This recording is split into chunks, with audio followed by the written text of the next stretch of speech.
Alhamdulillahi Rabbil Alamin. Wassalatu wassalamu ala nabiyyina Muhammadin wa ala alihi wa sahabatihi ajma'in wa man tabi'ahum bi ihsanin ila yaumiddin. Insyaallah ta'ala pada hari Jumat yang penuh berkah ini kita akan melanjutkan kajian kitab Fadlul Islam atau keutamaan Islam karya Al-Imamul Allamah Syekhul Islam Al-Mujahidul Mujaddid Al-Syekh Muhammad bin Abdul Wahhab rahimahullahu ta'ala rahmatan wasi'ah. Alhamdulillah, pada pertemuan yang sebelumnya kita telah menyelesaikan bab yang pertama. Maka insyaallah ta'ala pada kesempatan ini kita akan masuk pada bab yang kedua, yaitu babud dukhul fil Islam. Babud dukhul fil Islam, bab tentang kewajiban masuk Islam. Ini dalam satu nuskhah. Dalam nuskha yang lain, babu wujubil Islam. Babu wujubil Islam. Maknanya sama. Bab ini insyaallah ta'ala akan berbicara tentang wujubud dukhul fil Islam. Wajibnya masuk ke dalam agama Islam. Beliau, Al-Syekh rahimahullahu ta'ala akan menyebutkan sejumlah dalil dari Al-Quran was Sunnah dan dari keterangan para ulama tentang kewajiban masuk Islam atas seluruh umat manusia. Dalil yang pertama, wa qauluhu ta'ala, dan firman Allah subhanahu wa ta'ala, wa man yabtaghi ghairal islami dinan fala yuqbala minh wa huwa fil akhirati minal khasirin. Dalam surat Ali Imran ayat ke-85. Wa man yabtaghi ghairal islami dinan, dan barang siapa yang mencari selain Islam sebagai agama baginya, fala yuqbala minh, maka tidak akan pernah diterima darinya agama tersebut. Wa huwa fil akhirati minal khasirin, dan dia di akhirat kelak termasuk orang-orang yang merugi. Inilah dalil yang pertama yang menunjukkan wajib atas seluruh umat manusia masuk ke dalam agama Islam. Masuk ke dalam agama Islam. Apapun agama yang dia anut sebelum datang Nabi sallallahu alaihi wasallam, maka ketika Rasulullah sallallahu alaihi wasallam telah datang, dia harus masuk Islam. Walaupun dia menganut agama yang turun dari Allah Subhanahu wa taala, seperti Yahudi dan Nasrani. Yahudi dan Nasrani awalnya adalah sebuah syariat, sebuah agama yang diturunkan Allah Subhanahu wa taala kepada Bani Israel.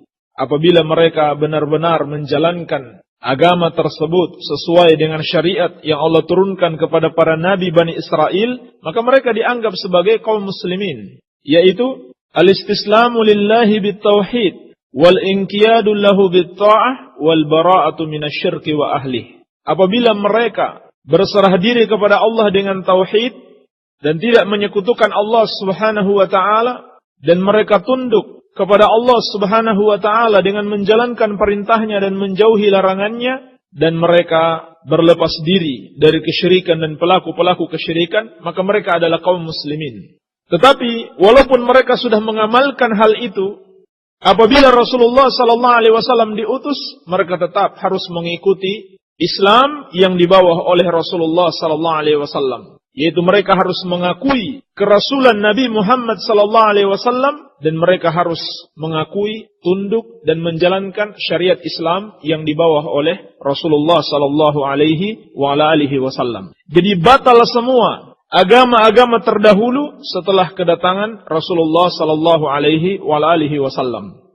Dan beliau sendiri telah menegaskan, sebagaimana dalam hadis Abi Hurairah radhiyallahu anhu dalam riwayat Muslim, "Walladzi nafsu Muhammadin biyadihi la yasma'u bi ahadun min hadhihi al-ummah yahudiyyun wala nasraniyyun thumma yamutu wa lam yu'min billadzi ursiltu bihi illa kana min ashabin nar." Kata Rasulullah sallallahu alaihi wasallam, demi zat yang jiwa Muhammad ada di tangannya, tidaklah seorang dari umat ini yang pernah mendengarkan tentang aku, yakni tentang Islam yang dibawa oleh Rasulullah sallallahu alaihi wasallam, Yahudiyun wala Nasraniyun, apakah dia itu Yahudi ataukah seorang Nasrani, kemudian dia mati sebelum dia beriman dengan Islam yang aku bawa ini, maka dia termasuk penghuni neraka. Ini jelas, tegas. Siapa saja yang tidak mau masuk Islam, maka berarti dia termasuk penghuni neraka. Jelas Allah Subhanahu wa taala berfirman di dalam ayat ini, "Wa may yabtaghi ghairal islami dinan." Dan barang siapa yang mencari selain Islam sebagai agamanya. Dan ini umum, siapa saja, baik itu laki-laki, perempuan, orang merdeka atau budak, orang Arab atau orang ajam, manusia maupun jin, wajib untuk masuk Islam. yakni Islam yang khusus, yaitu syariat Nabi Muhammad sallallahu alaihi wasallam. Tidak cukup Islam yang umum, sebagaimana yang kita sebutkan tadi, beribadah kepada Allah dan tidak menyekutukannya. Tetapi harus masuk Islam yang khusus, yaitu Islam yang dibawa oleh Rasulullah sallallahu alaihi wasallam. Ini makna Islam yang ada di dalam ayat ini, yaitu Islam yang khusus yang dibawa oleh Rasulullah sallallahu alaihi wasallam. Walaupun umat-umat sebelumnya ada yang beribadah kepada Allah dengan syariat Nabi Musa, dengan syariat Nabi Isa. Mereka orang beriman, tetapi keimanan mereka hanyalah dianggap di zaman sebelum kedatangan Nabi sallallahu alaihi wasallam. Adapun setelah kedatangan Nabi sallallahu alaihi wasallam, mereka harus masuk Islam. Barulah dikatakan sebagai orang-orang yang beriman. Jadi, ulama menjelaskan Islam yang dimaksud di dalam ayat ini adalah al-Islamul khas. Dan termasuk juga dalam makna ayat ini al-Islam al-akhas. Kalau yang pertama, al-Islamul khas, Islam yang khusus, bukan Islam yang umum. Kalau Islam yang umum mencakup seluruh yang mentauhidkan Allah dan tidak menyekutukannya serta tunduk pada syariat Nabi yang diutus kepadanya. Dan Islam yang khusus adalah syariat Nabi Muhammad sallallahu alaihi wasallam. Ada lagi yang lebih akhas, lebih khusus. Al-makna al-akhas. Apa itu? Yakni amalan yang sesuai dengan sunnah Rasulullah sallallahu alaihi wasallam. Amalan yang sesuai dengan sunnah Rasulullah sallallahu alaihi wasallam, bukan perkara baru di dalam agama, bukan kebid'ahan, bukan akidah-akidah yang baru atau amalan-amalan yang bid'ah seperti akidahnya Khawarij, Murji'ah, Tasawuf, Sufiyah, Qadariyah, Jabariyah dan lain sebagainya. Maka Islam yang dimaksud di sini adalah Islam yang itu, yaitu Islam yang dibawa oleh Rasulullah sallallahu alaihi wasallam dan para sahabatnya. Islam yang benar, bukan Islam yang diada-adakan oleh sebagian kaum muslimin. Iya. Dan Allah Subhanahu wa taala telah menyatakan, "Fala yuqbala min", bahwasannya orang yang menjadikan selain Islam sebagai agamanya, maka tidak akan diterima daripadanya. Baik dia menjadikan selain Islam yang khusus, yaitu Yahudi atau Nasrani, Hindu, Buddha, dan lain sebagainya, ataupun selain daripada al-Islamul akhas, yakni selain daripada ajaran yang dicontohkan oleh Rasulullah sallallahu alaihi wasallam, tidak akan diterima daripadanya. Yaitu berbagai macam bentuk ajaran-ajaran bid'ah di dalam agama, fala yuqbala min, tidak akan diterima daripadanya. Wa huwa fil akhirati minal khasirin, dan dia di akhirat kelak termasuk orang-orang yang merugi. Dia di akhirat kelak termasuk orang-orang yang merugi. Ulama menjelaskan makna kerugian di sini bisa bentuknya khasarah kubra dan khasarah sugra. Kerugian yang besar dan kerugian yang kecil. Kerugian yang besar apabila dia menjadikan selain Islam sebagai agamanya. Apakah itu Yahudi, Nasrani, Majusi, Hindu, Buddha, Konghucu, ateis, dan lain sebagainya. Maka siapa saja yang menjadikan semua agama-agama tersebut sebagai agama baginya, tidak mau dia masuk Islam, maka dia akan mendapatkan khasarah kubra, kerugian yang besar, yaitu dia tidak akan dimasukkan ke dalam surga. Dia pasti masuk neraka dan kekal di dalamnya, naudzubillah. Seperti firman Allah Subhanahu wa taala, "Innal ladzina kafaru min ahlil kitabi wal musyrikina fi nari jahannam khalidina fiha ulaika hum syarrul bariyah." Sungguhnya orang-orang kafir dari kalangan ahlul kitab, yakni Yahudi dan Nasrani, wal musyrikin, dan kaum musyrikin seluruhnya selain mereka, maka tempat mereka di neraka jahannam khalidina fiha, mereka kekal di dalamnya selama-lamanya. Ulaika hum syarrul bariyah, mereka itulah seburuk-buruknya makhluk. Mereka itulah seburuk-buruknya makhluk. Iya. Maka mereka kekal di dalam neraka, ini namanya khasarah kubra. Adapun khasarah sugra, yaitu kerugian yang kecil. Bagaimana bentuknya? Seorang tidak masuk dalam surga sekaligus, atau tidak langsung masuk ke dalam surga. Ini kerugian kecil di akhirat kelak. Tetapi dia singgah dulu di neraka. Atau dia mendapatkan azab dahulu sebelum dimasukkan ke dalam surga. Namun dikatakan kerugian kecil, maksudnya bukan kecil sesuatu yang ringan atau mudah dilalui, tidak. Kecil apabila dibandingkan dengan orang-orang yang kekal di dalam neraka. Makanya kecil. Lebih baik masuk sebentar daripada kekal. Kenapa? Kenapa mereka dikatakan mendapatkan khasarah sugrah, kerugian yang kecil? Sebab mereka masih mentauhidkan Allah Subhanahu wa taala, namun mereka mengikuti selain daripada jalan Rasulullah sallallahu alaihi wasallam. Ini sebabnya. Ini sebabnya. Mereka mendapatkan kerugian juga, namun tidak seperti orang yang menyekutukan Allah. Mereka masih mentauhidkan Allah, tetapi dalam ajaran agama mereka ikuti tarekat fulaniyah, mereka ikuti ajaran tasawuf, mereka ikuti akidah murji'ah, akidah khawarij, dan lain sebagainya. Maka Allah Subhanahu wa taala telah mengingatkan, wa huwa fil akhirati minal khasirin. Barang siapa yang mengambil selain daripada jalan Rasulullah sallallahu alaihi wasallam, dia di akhirat kelak termasuk orang-orang yang merugi. Hanya karena dia masih mentauhidkan Allah, maka kerugiannya bukan kerugian yang besar, yakni tidak sampai kekal di neraka, namun kerugian yang kecil, dia akan masuk neraka namun tidak kekal di dalamnya, sebagaimana juga telah ditegaskan oleh Nabi sallallahu alaihi wasallam, wa sataftariqu ummati ala 73 firqah kulluha fin nari illa wahidah. Umatku akan berpecah menjadi 73 golongan, semuanya di neraka kecuali satu. Ketika Rasulullah sallallahu alaihi wasallam ditanya, siapa satu golongan itu ya Rasulullah? Beliau menjawab, ma ana alaihi wa ashabi, yang mengikuti aku dan para sahabatku. Maka semua yang menyimpang dari jalan Rasulullah sallallahu alaihi wasallam dan para sahabatnya, kata Nabi sallallahu alaihi wasallam, kulluhum finnar, semua mereka di dalam neraka. Hanya saja mereka tidak kekal di neraka seperti orang-orang yang menyekutukan Allah Subhanahu wa taala. Baik, maka jelas dalil yang pertama ini menunjukkan wajibnya masuk ke dalam Islam, meninggalkan semua agama-agama kesyirikan dan kekufuran, sekaligus menunjukkan wajibnya mengikuti Islam yang benar, yaitu Islamnya Rasulullah sallallahu alaihi wasallam dan para sahabatnya. Dalil yang kedua, wa qauluhu ta'ala, inna ad-dina indallahil Islam. Surat Ali Imran ayat ke-19.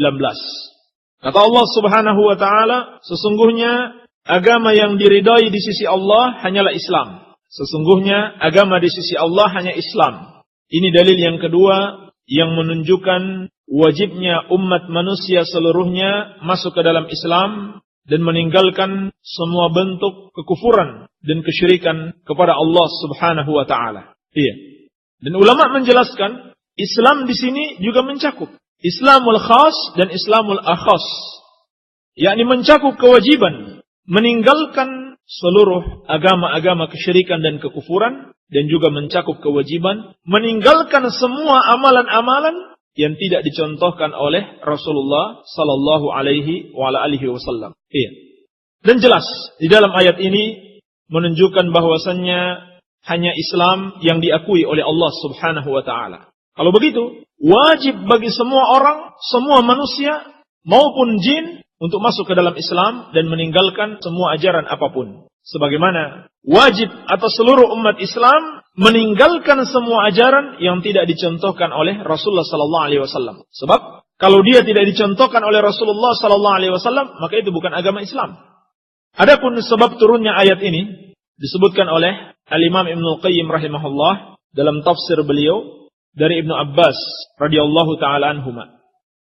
Annahu iftakhara al-musyrikuna biabaihim. Bahwasanya kaum musyrikin itu berbangga dengan nenek moyang mereka. Faqala kullu fariqin, maka setiap kelompok mereka mengatakan, la dina illa dina abaina, tidak ada agama kecuali agama nenek moyang kita. Wa ma kanu alaih, dan amalan yang dulu pernah mereka kerjakan.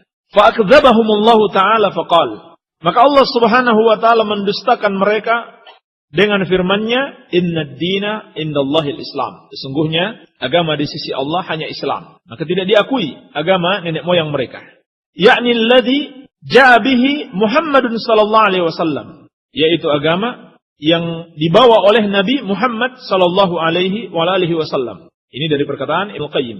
Wa huwa dinul anbiya min awwalihim ila akhirihim. Dan ini adalah agama para nabi Dari nabi yang pertama sampai nabi yang terakhir. Laisa lillahi dinun siwahu. Allah tidak memiliki agama lain selain itu.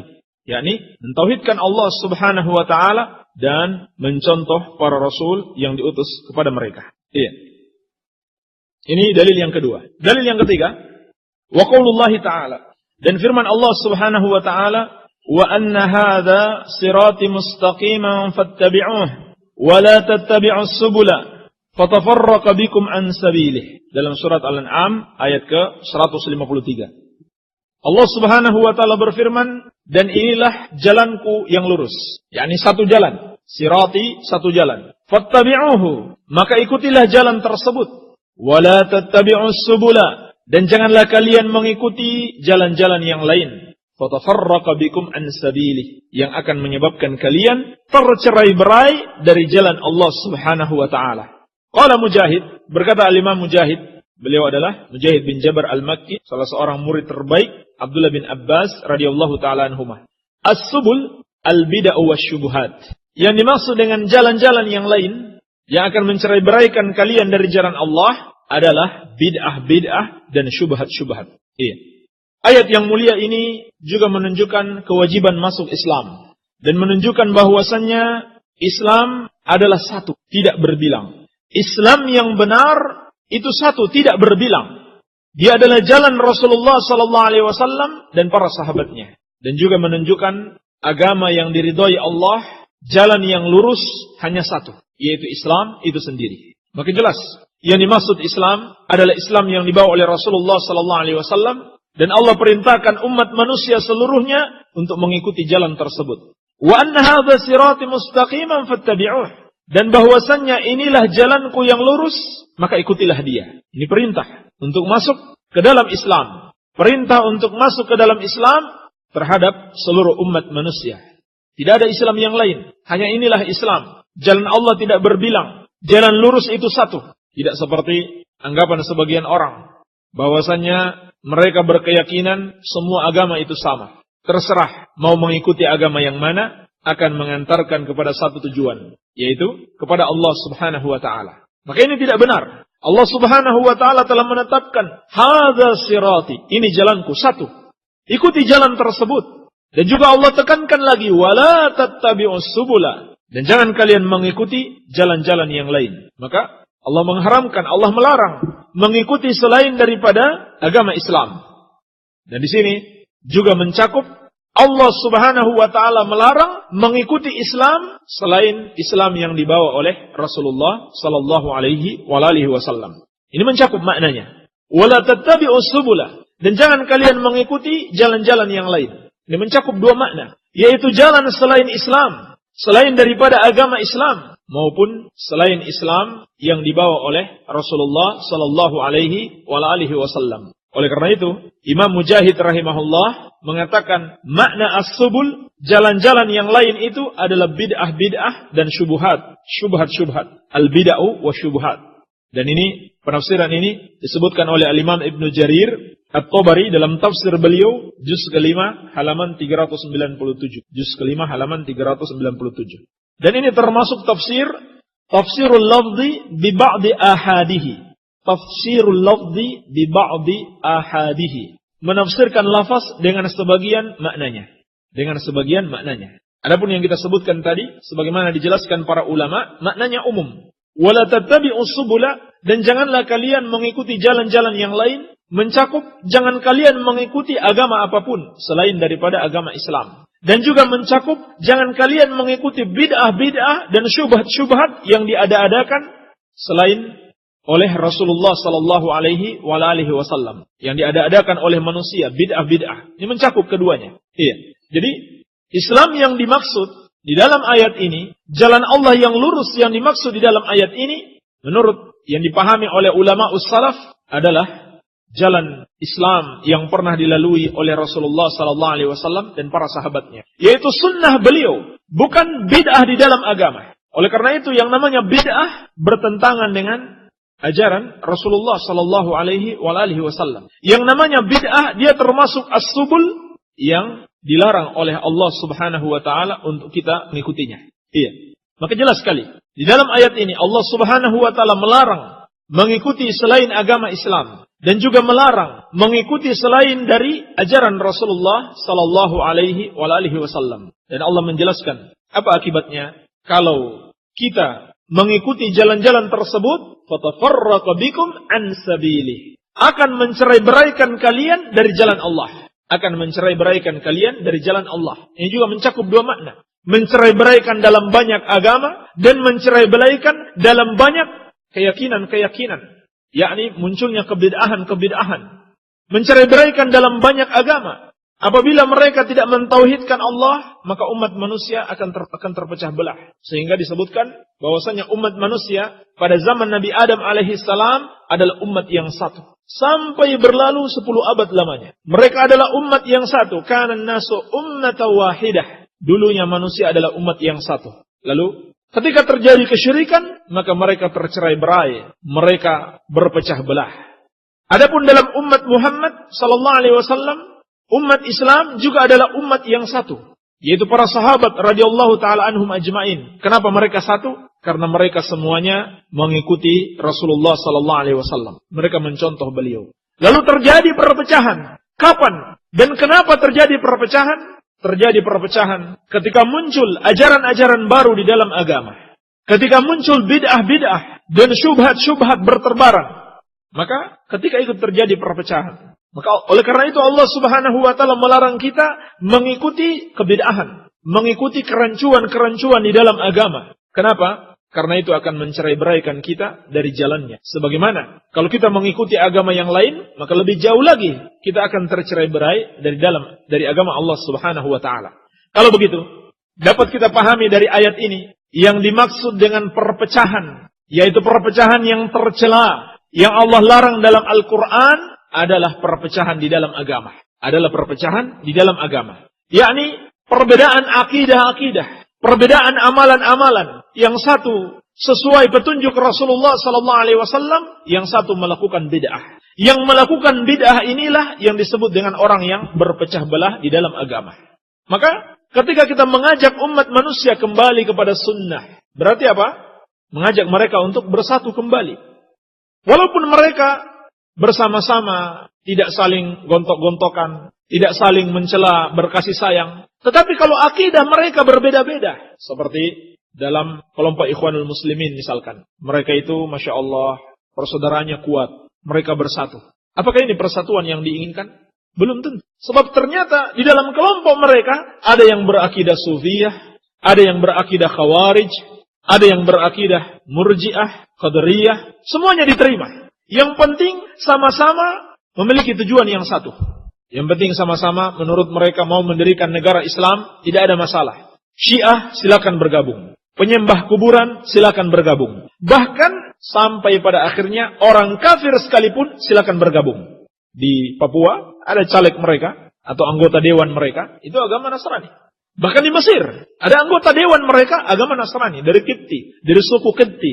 Itu Kristen Mesir atau istilahnya Koptik Mesir. Ada anggota dewan mereka. Bersatu mereka. Apakah persatuan seperti ini yang diinginkan di dalam Al-Quran wa Sunnah? Tidak. Tapi persatuan di atas kebenaran. Oleh karena itu, Abdullah bin Mas'ud radhiyallahu anhu ketika beliau menjelaskan tentang makna al-jamaah, makna persatuan, beliau mengatakan al-jama'atu ma wafaqal haqqa wa in kunta wahdak. Jamaah itu, persatuan itu adalah apa yang sesuai dengan kebenaran meskipun engkau seorang diri. Ini maksud dengan bersatu. Kalau seorang berbuat bid'ah dalam agama, maka dia adalah orang yang berpecah di dalam agama. Jadi kalaupun ada satu kelompok mendirikan organisasi dan mereka beri nama organisasinya adalah jamaah atau jamaah Islamiyah, mereka bersatu. Mereka bersama-sama, mereka berkasih sayang, mereka tidak saling bermusuhan. Tetapi ternyata akidah mereka di atas selain sunnah Rasulullah sallallahu alaihi wasallam, maka mereka disebut orang-orang yang berpecah belah, orang-orang yang bercerai-berai. Satu orang, tapi akidahnya sesuai sunnah Rasulullah sallallahu alaihi wasallam. Dia meninggalkan semua bentuk kebid'ahan, dialah yang disebut dengan al-jamaah. Dialah yang disebut dengan orang yang bersatu di atas agama. Baik, inilah 3 dalil dari Al-Quran yang menjelaskan kepada kita kewajiban mengikuti atau masuk ke dalam agama Islam, dan juga sekaligus menjelaskan Islam yang dimaksud adalah Islam yang di bawah oleh Rasulullah sallallahu alaihi wasallam dan para sahabatnya, bukan bid'ah-bid'ah di dalam agama, apalagi kesyirikan dan kekufuran kepada Allah Subhanahu wa taala. Masih ada dalil-dalil yang lain, insyaallah taala kita lanjutkan pada kesempatan yang akan datang. Ikhwani fiddin, rahimani wa rahimakumullah. Anda bisa mendapatkan kajian-kajian ilmiah lainnya dengan menghubungi Tasjilat An-Nur pada nomor 0852 1404 8900 atau download di www.nasihatonline.com atau di www.nasihatonline.wordpress.com. Ada beberapa pertanyaan yang masuk. Assalamualaikum, waalaikumsalam. Ustadz, saya mau minta pendapat apa yang harus saya lakukan. Saya punya anak usia 4 tahun tapi belum lancar bicaranya. Pertama tentunya berdoa kepada Allah Subhanahu wa taala. Apapun masalah yang kita hadapi, apapun yang kita keluhkan kepada Allah Subhanahu wa taala terlebih dahulu. Wa qala rabbukum ud'uni astajib lakum. Dan Rabbmu telah berfirman, berdoalah kepadaku, niscaya akan aku kabulkan. Oleh karena itu, hendaklah diperhatikan syarat-syarat agar doa kita diterima oleh Allah Subhanahu wa taala dengan meninggalkan kemaksiatan dan selalu dalam ketaatan kepada Allah Subhanahu wa taala dan meningkatkan amal saleh, mendekatkan diri kepada Allah Subhanahu wa taala serta memperhatikan waktu-waktu yang baik untuk berdoa, seperti pada sepertiga malam yang terakhir, juga pada hari ini hari Jumat ba'da asar sampai terbenam matahari adalah waktu yang paling baik untuk berdoa kepada Allah Subhanahu wa taala. Yang kedua tentunya dilatih. Dan mungkin yang ketiga ditanyakan kepada ahli dalam bidang ini, mungkin ahli dokteran, psikolog dan sebagainya. Wallahu a'lam. Bagaimana sikap kita ketika kita sholat di samping orang yang punya penyakit berbau busuk? Kalau kita sholat di sampingnya, sholat kita tidak khusyuk karena terganggu dengan baunya tersebut. Dan bagaimana cara kita menasihati orang tersebut agar jangan sampai tersinggung karena orang lain pun tidak mau sholat di sampingnya? Hendaklah dinasihati dengan cara yang baik, dengan ucapan yang lemah lembut, dan dengan pendekatan dulu. Ya.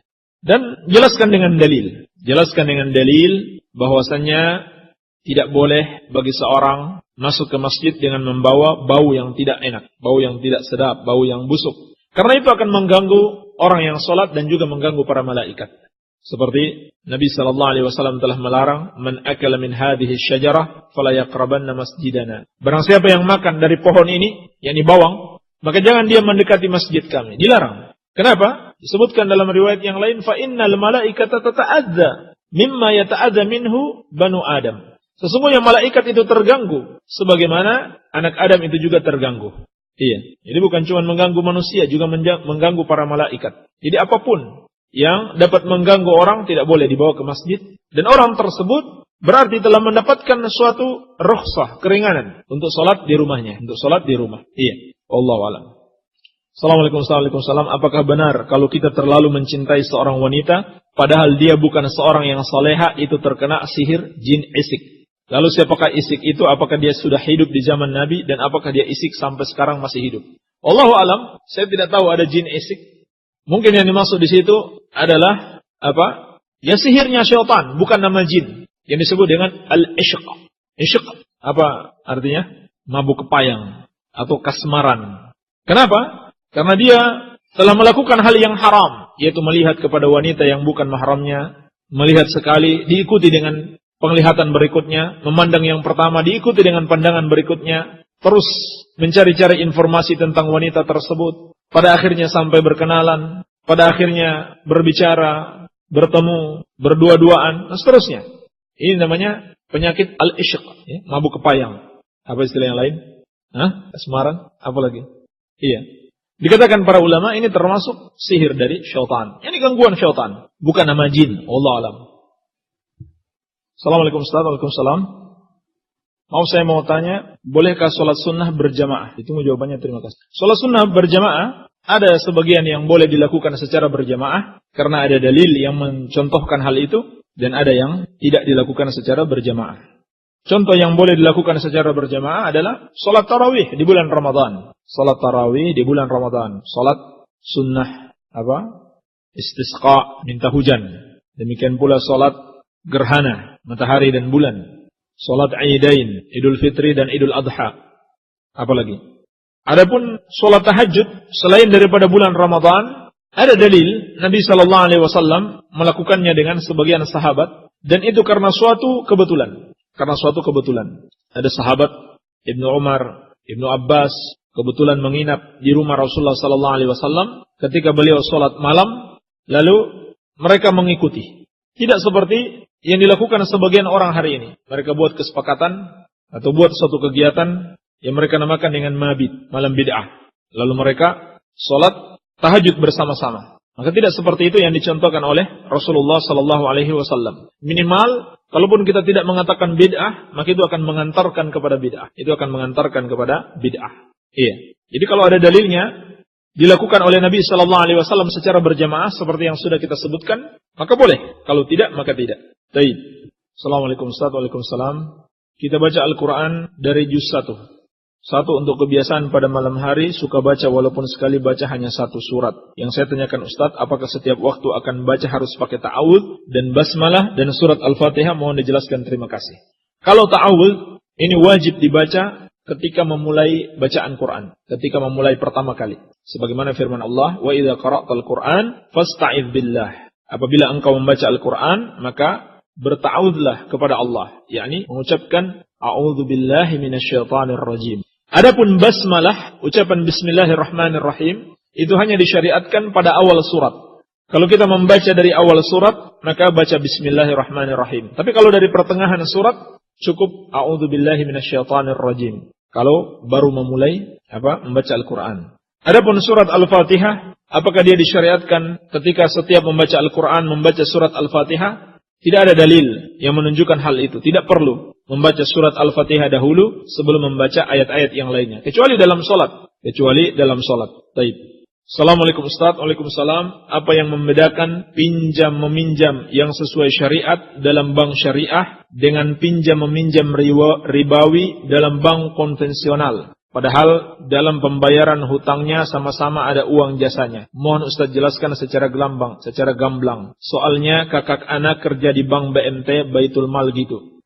Kalau sama-sama ada uang jasanya, maka tidak ada bedanya. Tidak ada bedanya, itu sama-sama riba. Mereka namakan BMT atau bank syariah itu dusta. Untuk menipu kaum muslimin. Supaya kaum muslimin yang tidak mau riba terjerat dengan lembaga mereka. Padahal sama-sama riba. Ya, tidak boleh ada namanya uang jasa. Terserah mau dinamakan uang jasa, uang administrasi, atau apa. Macam-macam. Uang pulsa, uang transport, apalagi uang rokok. Sama. Semuanya termasuk riba. Apabila melebihi pinjaman yang dipinjam oleh orang yang membutuhkan pinjaman tersebut. Lebih sedikit saja. Terserah mau dinamakan uang apa, maka itu sudah termasuk riba. Ini sama saja, tidak ada bedanya. Kalau meminjam dengan ada bunganya, apakah dinamakan bunga atau dinamakan uang jasa, sama saja, tidak ada bedanya. Ini riba, ini penipuan kepada umat. Kalau bank syariah seperti yang disebutkan di sini. Adapun yang benar, kalau benar-benar itu bank syariah, meminjamkan tanpa ada tambahan sedikit pun. Dia minjam 1 juta, dikembalikan 1 juta juga. Tidak ada tambahan uang jasa, uang administrasi, ataupun diistilahkan dengan bunga. Tidak ada sama sekali. Iya. Itu namanya bank syariah. Kecuali kalau akadnya bisnis. Seperti apa? Mudharabah, bagi hasil. Ini yang ada di bank syariah, yang mungkin tidak ada di bank riba. Ada di bank syariah dan tidak ada di bank riba.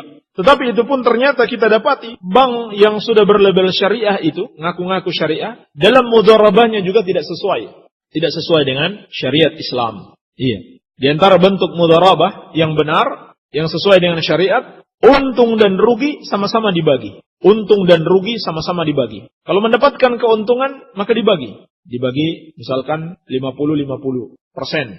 Demikian pula kalau rugi, maka orang yang mengelola uang tersebut, dia juga sudah tidak punya kewajiban untuk mengembalikan uangnya. Kalau kerugian itu bukan dari kesengajaan dia, kelalaian dia, bukan dipakai uangnya beli motor misalkan, atau beli mobil, tidak. Dia sudah berusaha untuk berbisnis sesuai dengan aturan-aturannya, tapi rugi. Maka dia sudah tidak punya kewajiban mengembalikan uang tersebut, atau tidak ada hasil yang perlu dibagi. Demikian pula, di antara syarat mudharabah dibagi dalam bentuk juz'un muqassam, yakni persentasi, bukan ditentukan. Karena tentukan misalkan karena kamu minjam 1 juta, maka setiap bulan saya harus mendapatkan sebesar 25.000 misalkan. Karena pinjaman kamu 1 juta. Atau saham yang saya tanam adalah 1 juta. Berarti setiap bulan saya harus mendapatkan 25.000. Dia sudah tentukan. Padahal belum tentu hasilnya sampai 25.000. Maka ini riba. Ini termasuk riba. Tetapi harus disebutkan bagi hasil dengan bentuk persenan. Ya, misalkan 70-30%. 70 bagi pengelola, 30 bagi pemilik modal. Berapa saja yang didapatkan hasilnya, besar atau kecil, maka tetap dibagi 70% dan 30%. Seperti itu yang dibenarkan di dalam syariat. Kalau yang saya tahu, yang saya dengarkan dari bank syariah, mereka sudah tentukan. Misalkan kita nabung di situ, nabung dengan akad mudharabah bagi hasil. Seperti orang menanam saham di bank syariah. Nanti setiap bulan dia sudah tentukan. Karena uang kamu 1 juta misalkan, kamu setiap bulan akan dapat 25.000. Padahal bisa jadi hasil yang mereka dapatkan lebih daripada itu dan bisa jadi juga kurang daripada itu. Itu pun masih ada pelanggaran yang lain. Ternyata uang itu tidak mereka kelola sendiri, dikasih lagi pada orang ketiga. Jadi sudah tidak jelas akadnya. Uang kita, modal kita dipinjamkan lagi kepada orang ketiga. Seharusnya yang mengelola itu adalah orang yang kedua atau pihak bank itu sendiri. Dan itu yang ada di Saudi Arabia, seperti Bank Ar-Rajihi, dia punya usaha. Dia punya pabrik-pabrik besar. Siapa yang menabung di situ dan dia mau dengan akad mudharabah bagi hasil, maka uangnya akan mereka kelola di pabrik-pabrik mereka. Bukan mereka kasih ke orang lain lagi, tidak. Mereka yang kelola sendiri. Iya. Baik, barangkali ini saja yang bisa kita jawab. Semoga ada manfaatnya. Lebih dan kurangnya mohon maaf. Subhanakallahumma wa bihamdika, asyhadu an la ilaha illa anta, astaghfiruka wa atubu ilaik. Wa sallallahu ala nabiyyina wa alihi wasallam. Wa akhiru da'wana billahi rabbil alamin.